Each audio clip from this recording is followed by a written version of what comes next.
12월 29일 석탄후 제1주 주일예배를 시작하겠습니다. 찬송가 38장 예수 우리 왕이여 찬양하시면서 인내하겠습니다.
전능하사 천지를 만드신 하나님 아버지를 내가 믿사오며 그 외아들 주 예수 그리스도를 믿사오니 이는 성령으로 잉태하사 동정녀 마리아에게 나시고 본디오 빌라도에게 고난을 받으사 십자가에 못 박혀 죽으시고 장사한 지 사흘 만에 죽은 자 가운데서 다시 살아나시며 하늘에 오르사 전능하신 하나님 우편에 앉아 계시다가 저리로서 사한 자와 죽은 이를 심판하러 오시리라. 성령을 믿사오며 거룩한 공예와 성도가 서로 교통하는 것과 죄를 사하여 주시는 것과 몸이 다시 사는 것과 영원히 사는 것을 믿사옵나이다. 아멘. 그러면 35번 시편 84편 읽으시면서 읽겠습니다. 한 절씩 교독하실 때에 회주께서는 굵은 글씨로 번역하시면 되겠습니다. 제가 먼저 읽겠습니다. 만군의 여호와여 주의 장막이 어찌 그리 사랑스러운지요. 내 영혼이 여호와의 긍정을 사모하며 계약하며 내 마음과 육체가 살아계시는 하나님께 부르짖나이다.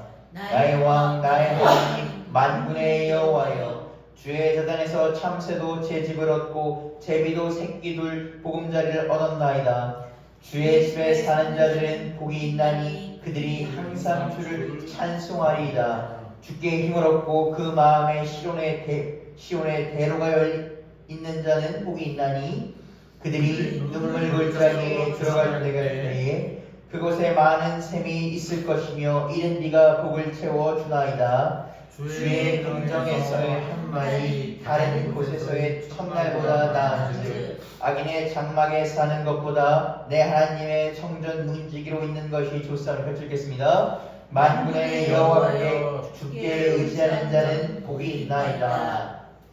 하나님께서 우리에게 주신 말씀은 누가복음 2장 48절에서 52절입니다. 누가복음 2장 48절에서 52절입니다. 짝수절부터 제가 읽고 마지막 52절을 합독하겠습니다.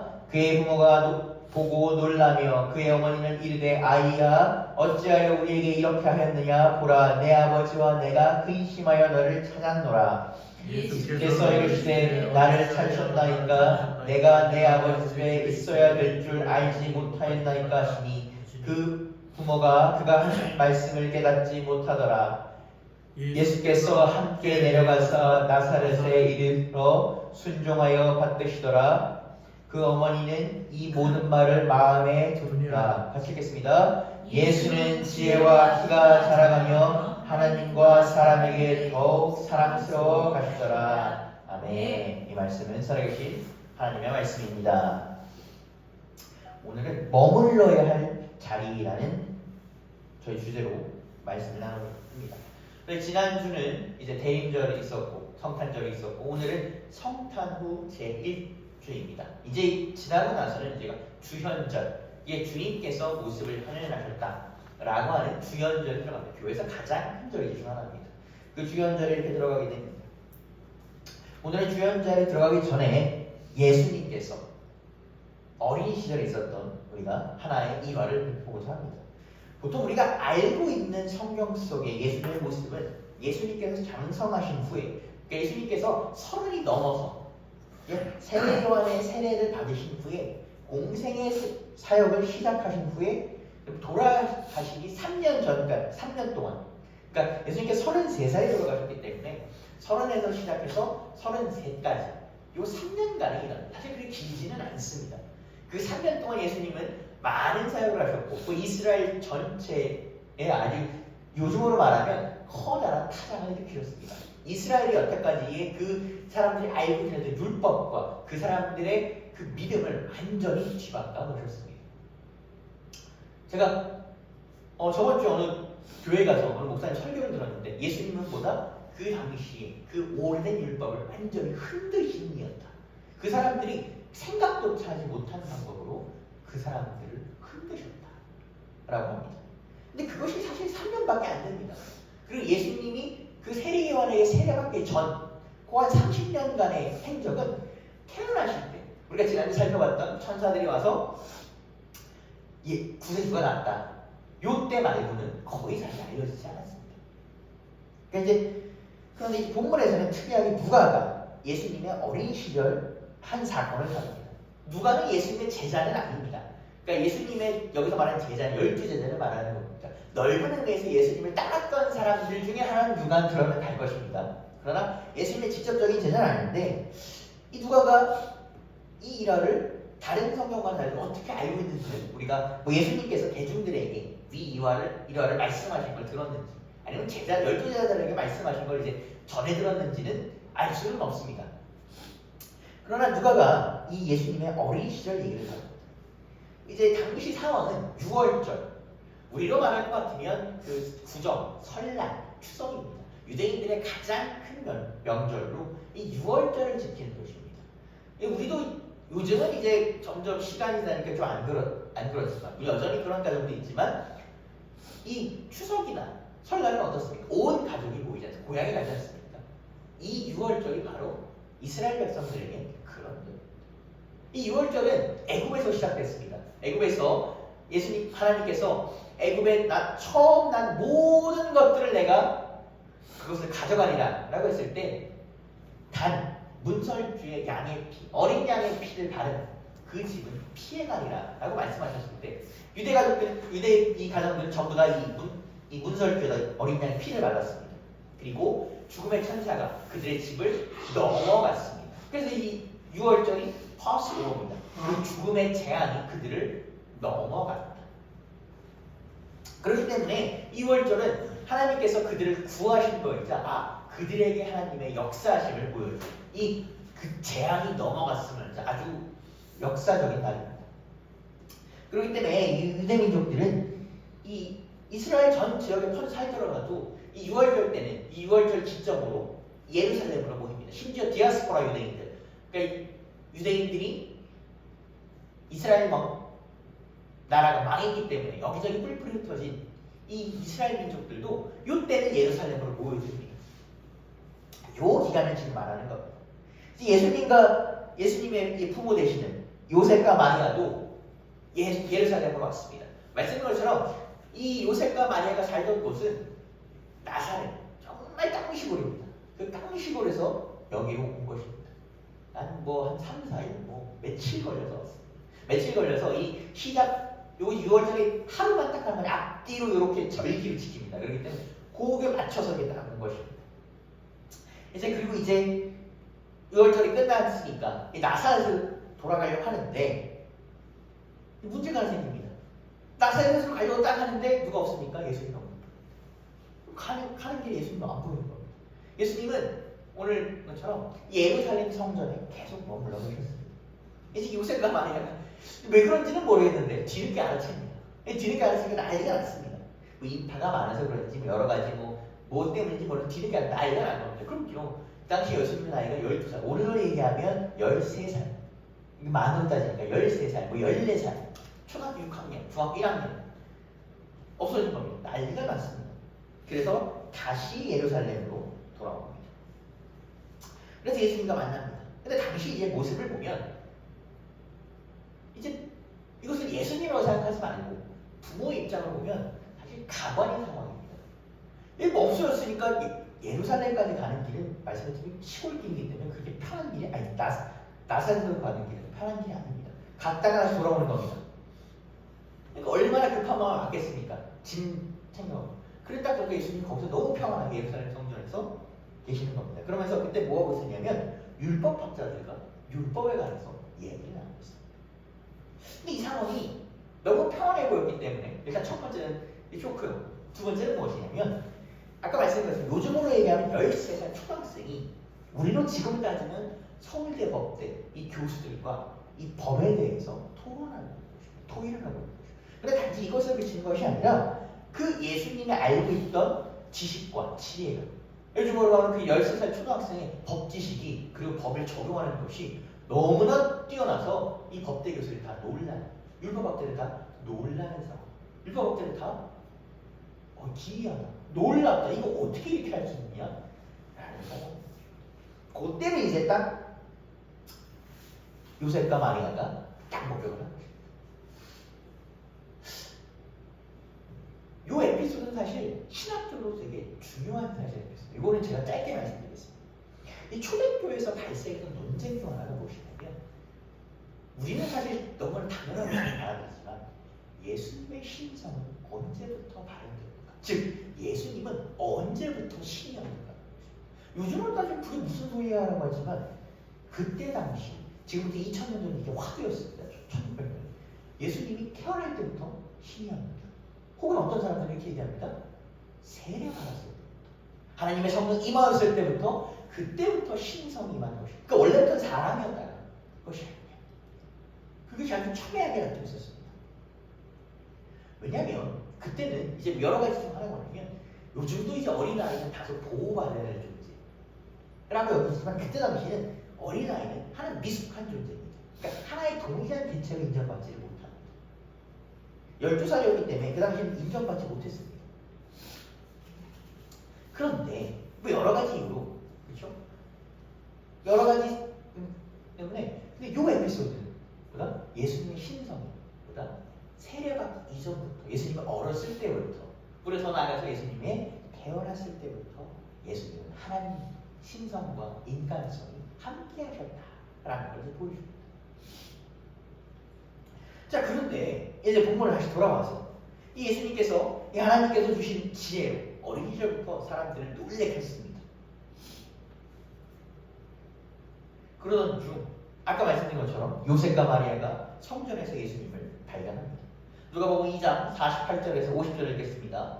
그의 부모가 보고 놀라며 그의 어머니는 이르되 아이야 어찌하여 우리에게 이렇게 하였느냐 보라 내 아버지와 내가 근심하여 너를 찾았노라. 예수께서 이르시되 어찌하여 나를 찾으셨나이까 내가 내 아버지 집에 있어야 될 줄 알지 못하셨나이까 하시니 그 부모가 하신 말씀을 듣고 깨닫지 못하다. 부모 입장으로 난리가 납니다. 지금 다시 가는 그 시골 가는 게 얼마나 어려운데. 그리고 여러분 생각해 보십시오. 그냥 가는 것이 아니라 사람들 저녁에 모였다가 지금 가는데 막 얼마나 힘들게 와서 다시 돌아오는 게 어렵겠습니까? 그런데 지금 와서 야 너 어떻게 지금 여기서 이 태평하게 이러고 있니? 야 우리가 얼마나 걱정을 했는데 근데 여기서 뭐라고 합니까? 왜 걱정하십니까? 나는 내가 있어야 될 곳에 있었는데. 이거 생각해보면 사실 예수님이라고 생각하시는 그러더라고요. 화삭지나는 대답이에요. 그런데 예수님께서 이렇게 대답하시는 건 관점의 차이가 있기 때문에 여기서 말하는 이제 마리아, 어머니 마리아가 얘기하는 나와 내 아버지가 얼마나 걱정하냐. 여기서 말하는 아버지는 요셉입니다. 그래서 49절에서 예수님께서 말씀하시는 내 아버지 집은 무엇입니까? 하나님의 집. 우리가 생각할 때 요셉과 마리아 그리고 우리가 생각할 때는 아니 부모님과 함께 있어야 되는데 떨어져 있는데 이거 어떻게 태평하게 이러고 있느냐. 근데 예수님께 내가 있어야 될 곳에 내가 있어야 될 내 아버지 집에 있었나이다.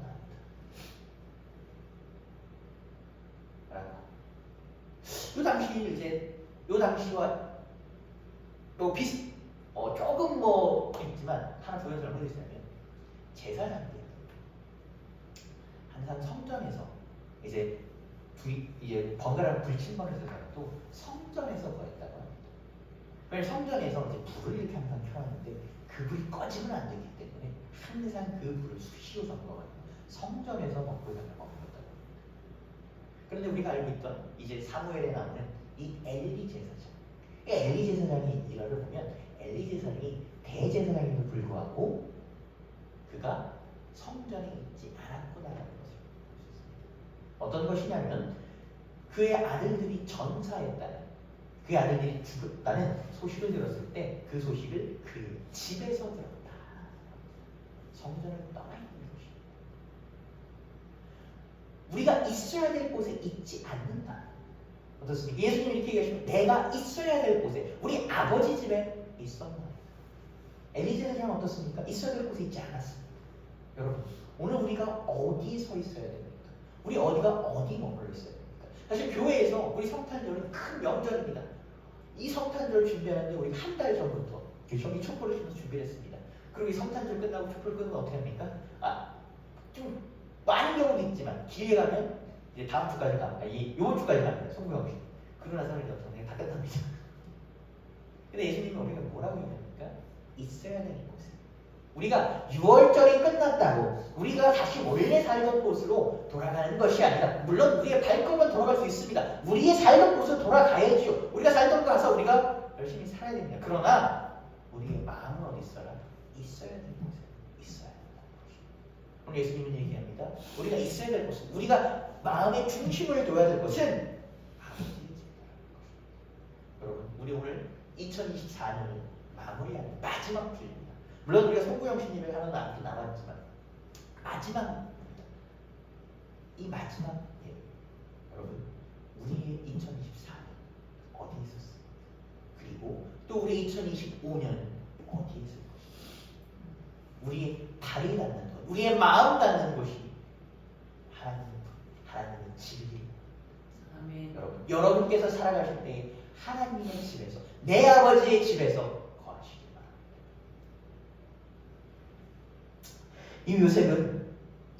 예수님은 요셉과 마리아와 함께 나사렛으로 돌아가십니다.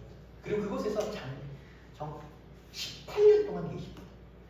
누가복음 1장 51절에서 52절 읽습니다. 예수께서 함께 내려가사 나사렛에 이르러 순종하여 받으시더라. 그 어머니는 이 모든 말을 마음에 두니라. 예수는 지혜와 키가 자라가며 하나님과 사람에게 더욱 사랑스러워 가시더라. 사실 이건 단 두 줄이지만 이때 말씀드린 것처럼 12세입니다. 12세입니다. 그리고 18년 동안 30이 되기 18년 동안 이 9년 동안 28년 동안 나사렛에 거하고 계십니다. 예수님 이때 뭐 하셨습니까? 목수하셨습니다. 목수였습니다. 그래서 사람들이 했습니다. 다 가르칠 때 뭐라고? 저 나사렛에서 난 목수가 뭐라고? 저 뭐 알아도 무지렁이가? 사실 우리가 생각하면 우리가 흔히 얘기하죠. 무식쟁이 베드로라고 얘기하지만 어떻게 보면 이 사람들이 생각할 때는 예수님이 더 말도 안 됩니다. 아니 목수했던 사람이 베드로는 그 당시 나름 그 어분 때 나름 부촌의 어부였습니다. 그게 이제 보면 그 당시는 고기를 저장하는 기술이 발전되어서 이 어업에 종사하는 돈을 좀 벌던 시기라고 합니다. 고기 저장실이 발전되어서. 그리고 나름 베드로는 회당 교육도 받았습니다. 예수님은 사실 그런 기록들을 찾아보기는 어렵습니다. 그러니까 사람들이 그런 단편적인 것만 보고 아니 무슨 나사렛 목수가 그러고 있어 라고 얘기합니다. 그리고 우리가 또 생각을 해보면 이 당시에 결혼을 빨리 했습니다. 마리아만 해도 몇 살에 결혼했습니까? 18살. 16살에 결혼했습니다. 그리고 그 당시에 13살부터 성인 대접을 받았다고 합니다. 근데 예수님이 30입니다. 예수님 30까지 결혼도 안 하시고 30까지 목수하셨던 겁니다. 사실 다소 늦은 시작이라고 제가 얘기했지만 매우 늦은 시작으로 보여질 수도 있습니다. 이 시기 동안 예수님께서는 하나님 안에 성장하셨습니다. 성경에서 이렇게 얘기합니다. 지혜와 키가 자라 그리고 사람과 하나님께 더욱더 사랑받는 존재가 됩니다. 근데 사실 이게 은혜로 받아들이는 구절이었지만 이 구절 사실 되게 의미심장합니다. 우리는 앞선 구절에서 예수님이 이미 12살에 율법학자들, 우리나라 얘기하면 서울대 법대 교수들을 깜짝 놀라실 만한 지혜가 있는 걸 봤습니다. 우리는 압니다. 예수님이 이미 그때 신성과 인성이 다 같이 존재하였어요. 완벽한 분이셨어요. 압니다. 그런데 뭐하러 18년의 시간이 더 필요하겠어요? 사실 이때 바로 하시면 됩니다. 12살 나이에. 그러면 사람들이 더 놀랐을 수도 있습니다. 그런데 하나님은 그렇게 하지 않으셨습니다. 그렇게 하지 않으시고 본문에 나온 것처럼 예수님의 키와 지혜가 더욱 자도록 예수님을 18년 동안 더 성장시키셨어요. 이 성경을 보면 이 하나님이 단련시키고 성장시키는 스토리는 되게 많이 있고 이 성경 인물들은 이 단련의 역사와 성장의 역사입니다. 몇 명만 뽑아보더라도 우리 모세가 있습니다. 여러분 모세는 어떻습니까? 120살을 살았다고 하는데 인생을 3등분으로 나눌 수 있어요. 첫째는 뭡니까? 애굽의 왕이라고 40년 살았습니다. 좋은 세월이었죠. 그 좋은 세월이 끝나니 어떻게 됩니까? 저기 광야, 미디안 광야에서 40년 더 양치고. 여러분 생각해 보십시오. 왕자로 살다가 저기 양치. 물론 그 장인이 나름 그래도 그 지역에서 목소리가 좀 영향력이 있는 사람이었다고 하지만 목동으로 40년 살기가 쉽겠습니까? 내가 이 40년 동안 이렇게 애국, 그 당시 이집트는 정말 최강국이었는데 최강국의 왕자로 살았는데 내가 저 바로 왕하고도 저 뭡니까? 그냥 막역한 사이였는데 40년 동안 목동이 양을 치려면 쉽지 않았을 것입니다. 우리가 성경을 안 나오면 모세가 많은 좌절을 했을 수도 있습니다. 또 누가 또 나옵니까? 요셉이 나옵니다. 요셉이 애국으로 팔려가던 시기가 17살입니다. 그 총림에서는 34. 10몇 년 동안 여기서는 노예로 살았고 또 노예로 살다가 조금 눈에 띄어서 이제 노예 중에서 좀 똑똑한 노예가 되려고 하니까 어떻게 됩니까? 주의 수거에서 간판 썼습니다. 그렇게 해서 10년, 13년 다윗이 어떻습니까? 다윗은 어떻습니까? 다윗은 태어나서 우리 8형제가 있었는데 앞에 7에서 7 아버지 이새가 사무엘이 와서 너희 아들 중에 왕이 난다 라고 하니 첫째 아들부터 7째 아들까지 쫙 보여줍니다. 그리고 다 아니라고 합니다. 그러니까 형제가 더 있느냐 너희 아들이 더 있느냐라고 그러니까 이새가 뭐라 합니까? 걔는 있긴한데 걔는 안 보셔도 돼요. 이게 무슨 얘기입니까? 지금 내 아들 중에서 왕이 나온다는데 첫째부터 7째가 아니라 잠깐만 기다려서 내가 하나 더 있거든요. 라고 할 판인데 걔는 볼 필요도 없어요. 이게 무슨 얘기입니까? 그런 시절을 살다가 어떻게 됩니까? 골리앗을 죽이고 이란 영웅이 됩니다. 이제 좀 인생이 피는 것 같았는데 이 사울의 그 당시 초대왕 그렇죠? 사울의 이 사위가 되었는데 이제 인생이 좀 피는 것 같은데 어떻게 하면 이 갑자기 사울이 나를 죽입니다. 우리가 사울에 대해서 하나님을 떠났기 때문에 이 사람은 부정적 이미지만 있었지 사실 초창기 사울은 되게 영민하고 영향이 있는 베냐민 지파의 작은 지파의 사람 왕이 되어서 이스라엘 전 사람들 자기를 이렇게 통합시키는 능력 있는 사람이었습니다. 그 사람이 갑자기 각각 돌아서 다윗을 죽여요. 다윗은 여기저기 도망다니는 미친 척들입니다. 정말 블레셋에 들어가서 땅에 들어가서 침을 질질 흘리며 그렇게 취하는 거였어요. 하나님께서 그들에게 왜 그렇게 하셨는지 왜 그 시간 동안 그렇게 하셨는지 우리는 정확하게 알 수는 없습니다. 그러나 하나는 분명합니다. 하나님은 그들을 뭐 하십니까? 단련시키셨어요. 그들을 깨어지게 하셨습니다. 우리가 볼 때는 그들이 그 자체만 해도 충분히 똑똑한 사람들 아닌가? 충분히 그 자체만 해도 대단한 사람들이 아닌가? 맞습니다. 그런데 하나님은 자신의 이 맞게 쓰시기 위해 우리와는 생각이 다르십니다. 우리와는 시점이 다르십니다. 본인의 뜻에 맞게 본인의 시점에 맞게 쓰시기 위하여 그들을 단련시키십니다. 아멘. 그들은 그것이 어쩌면 단련시킨지도 몰랐을 것입니다. 그들은 어쩌면 내가 이렇게 살다가 인생 끝나겠구나 라고 생각했을지도 모릅니다. 그러나 하나님은 그들을 단련시키셨습니다. 그리고 하나님 보시기에 가장 알맞고 중요할 때에 그들을 건져 사용하십니다. 아멘. 오늘 예수님조차도 이 18년에 약 20년가량의 시간이 필요했습니다. 하나님은 왜 예수님을 20년 동안 단련시켰는지 우리는 더욱더 알 수 없습니다. 왜? 예수님이 무슨 시간이 필요했습니까? 그러나 하나님은 예수님을 그 시간 동안 하나님께서 보시기에 알맞은 시간, 이것은 우리의 삶과도 같습니다. 우리는 모두 하나님께서 부르셔서 이 자리에 나왔습니다. 우리가 이 기독교 교회를 보면 우리가 이 자리에 나온 것은 무엇입니까? 우리의 의지로 나온 것이 아닙니다. 하나님 먼저 우리를 불러주셨기 때문에 이 자리에 나온 것입니다. 어떤 제가 신학교에서 목사님 부르십니다. 여러분은 목사가 되고 싶어 왔습니까? 여러분은 하나님이 좋아서 왔습니까? 맞습니다. 그러나 하나 명심하십시오. 여러분은 먼저 하나님이 부르실 겁니다. 여러분이 하고 싶다고 해서 오는 것이 아닙니다. 하고 있습니다. 맞습니다. 우리가 이 자리는 어떤 모습이든 간에 먼저 부르셨기 때문에 오는 것입니다. 그 하나님 우리를 부르실 때는 우리에게 각자 맡기신 것, 우리에게 각자 그분이 맡기신 일이 있습니다. 그렇기 때문에 우리를 부르셨습니다. 그리고 그 일을 위하여 우리를 사용하시고자 합니다. 그것이 어떤 일인지는 저는 알 수 없습니다. 그것이 뭐 작은 일, 우리가 보기에 작은 일일 수도 있고 우리가 보기에 대단한 일일 수도 있고 그것은 모릅니다. 그것을 제가 어찌 알겠습니까? 그것은 오직 하나님만 아십니다. 그러나 하나님께서는 분명히 우리를 위해 우리에게 이 일을 맡기십니다. 그리고 하나님께서 우리에게 그것에 맞게 지혜와 능력을 주십니다. 하나님께서 주신 지혜와 능력 없이 성경에 어느 인물도 한 것이 없습니다.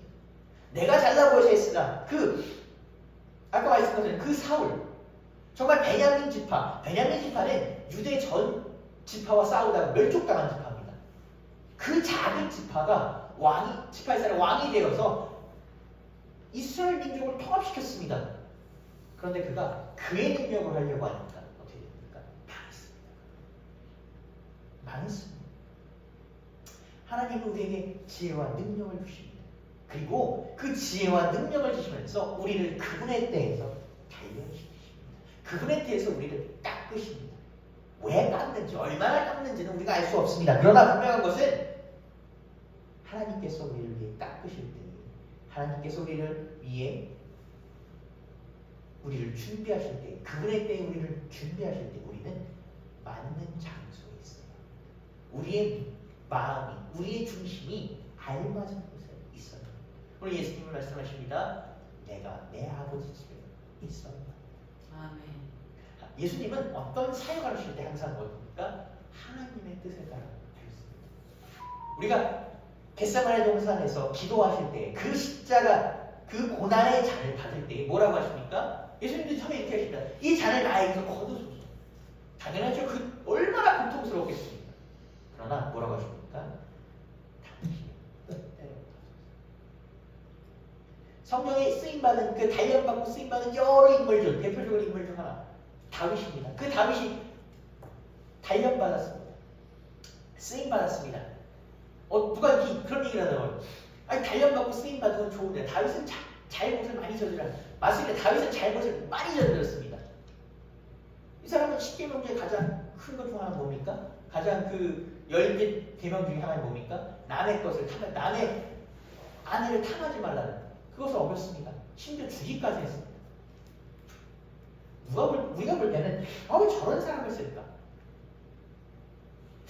우리가 인간적인 기준일 때 다윗보다 더 좋은 성격을 가진, 더 좋은 인성이 바른 사람이 있지 않을까? 라는 생각을 할 수 있습니다. 그러나 우리가 성경을 보면 왜 하나님이 다윗을 쓰셨는가를 얘기할 수 있습니다. 다윗은 항상 무엇을 하기 전에 하나님을 뜻합니다. 다윗은 전쟁에 능한 사람이었습니다. 전 나오면 100점에서 다윗의 사람이었습니다. 그런 다윗이 항상 전쟁하기 전에 하는 게 있어요. 주여 이 전쟁이 어떻게 하여야 내가 승리하리까. 우리가 생각해보면 되게 쉬운 일 아니에요. 그건 물어보는 게 뭐가 그렇게 어려워서. 그런데 구약을 보면 그 많은 왕들이 그 한 번을 물어보지 않습니다. 그 한 번을 물어보지 않고 자기네 나름대로 준비해 자기 나름대로 하다가 다 망. 다윗은 전쟁하기 전에 어떻게 합니까? 항상 하나님의 뜻을 구합니다. 하나님의 답을 구합니다. 하나님의 애를 구합니다. 그리고 하나님께서 말씀하신 대로 싸웁니다. 아멘. 여러분, 우리는 하나님 안에서 지금 하나님 우리를 준비하고 계십니다. 혹은 여러분이 하나님이 여러분을 준비하신 시간이 끝났을지도 모릅니다.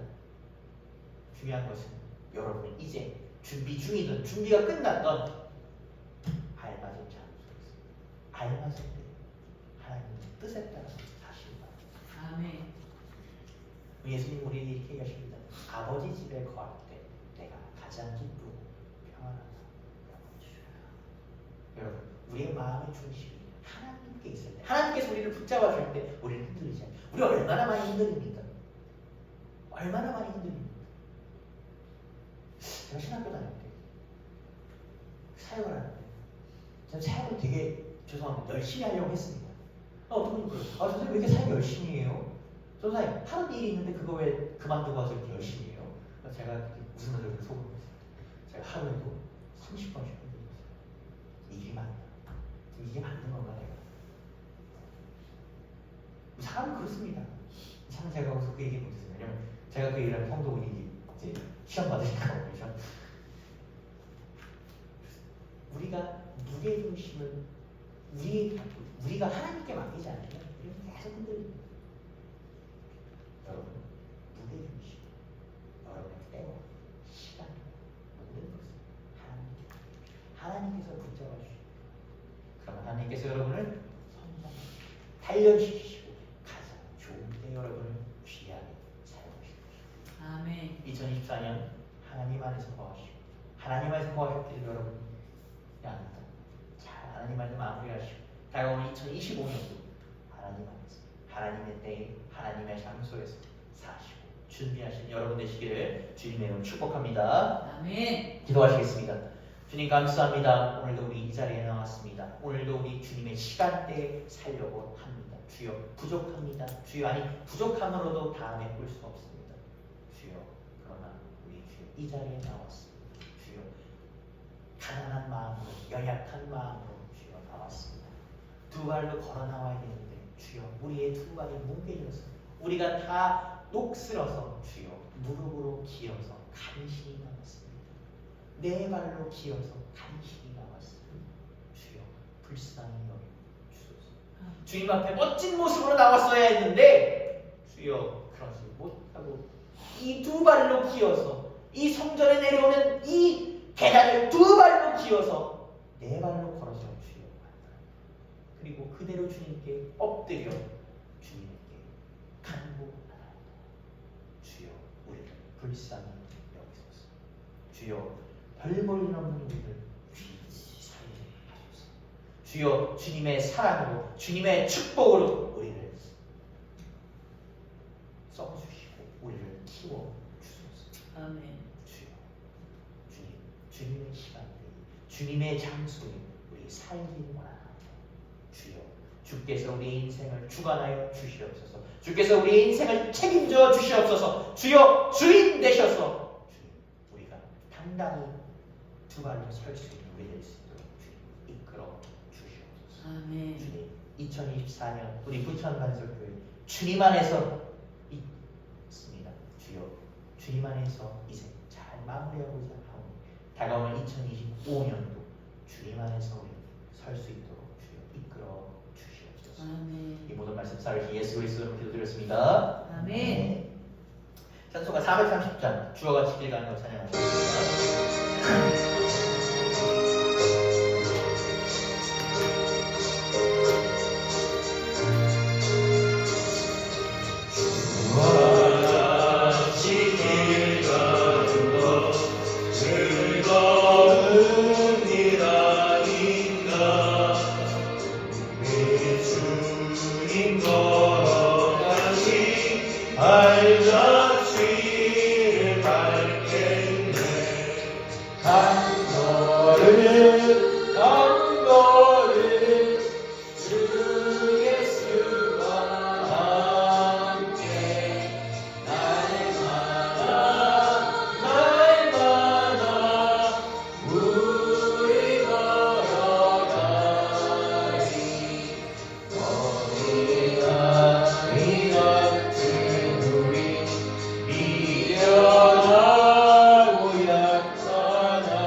되어 생명길로 가겠네. 한 걸음 한 걸음 주 예수와 함께 날마다 날마다 우리 걸어가리. 힘든 들판이나 험한 골짜기라도 주가 인도하는 대로 주와 같이 가겠네.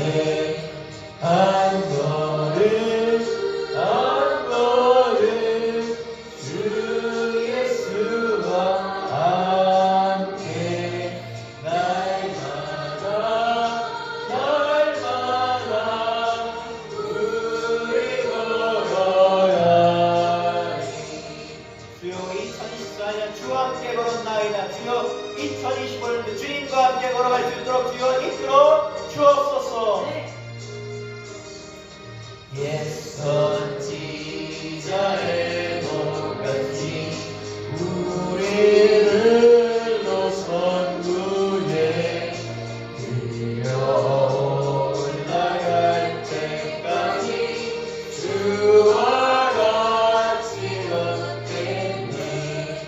한 걸음 한 걸음 주 예수와 함께 날마다 날마다 우리 걸어가리.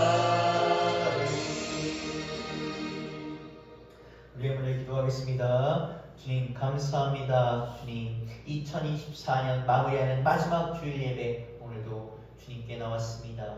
주님께 나올 때에 주님 감사와 주님께서 우리에게 함께 하신 그 은혜를 우리가 알기에 주님 이 손길의 예물을 드립니다. 주여 이 정성의 예물을 드릴 때에 주님 우리의 이 주님을 사모하는 이 마음을 기억하여 주셨고 주님께 감사하는 이 마음을 기억하여 주시옵소서. 주여 이 예물을 드리는 손길 가운데 주님 마음속에 간절한 기도 제목도 있습니다. 같이 드립니다. 주여 기억하여 주시옵소서. 우리의 기도가 오직 하늘나라에만 전달될 수 있도록 오직 어디 흩어지는 것이 아니라 하늘나라의 주님께 전달될 수 있도록 주여 받아 주시옵소서. 주님 이 예물을 올바른 손길에 쓰게 하시고 올바르게 쓰일 수 있도록 주님 나라를 위해서 더욱더 잘 쓰임받는 교회 될 수 있도록 주님 이끌어 주시옵소서. 이 모든 말씀 살아계신 예수 그리스도의 이름으로 기도드렸습니다. 네. 잠시 저희 교회 소식 나누겠습니다. 이번 주는 저희 31일 송구영신 예배가 12월 31일 화요일 오후 11시 30분에 있습니다. 오후 11시 30분에 송구영신 예배 있습니다. 많은 참여 바랍니다. 주기도문으로 주일 예배를 마치겠습니다. 하늘에 계신 우리 아버지여, 이름이 거룩해짐을 받으시오며 나라가 임하시오며 뜻이 하늘에서 이루어진 것 같이 땅에서도 이루어지이다. 오늘 우리에게 일용할 양식을 주시옵고 우리가 우리에게 죄 진 자를 사하여 준 것 같이 우리 죄를 사하여 주옵시고 우리를 시험에 들게 하지 마시옵고 다만 악에서 구하시옵소서. 나라와 권세와 영광이 아버지께 영원히 있사옵나이다. 아멘. 2024년도 주님 안에서 수고하셨습니다. 2025년도 주님 안에서 더욱더 승리하신 여러분 되시기를 바랍니다. 고생하셨습니다.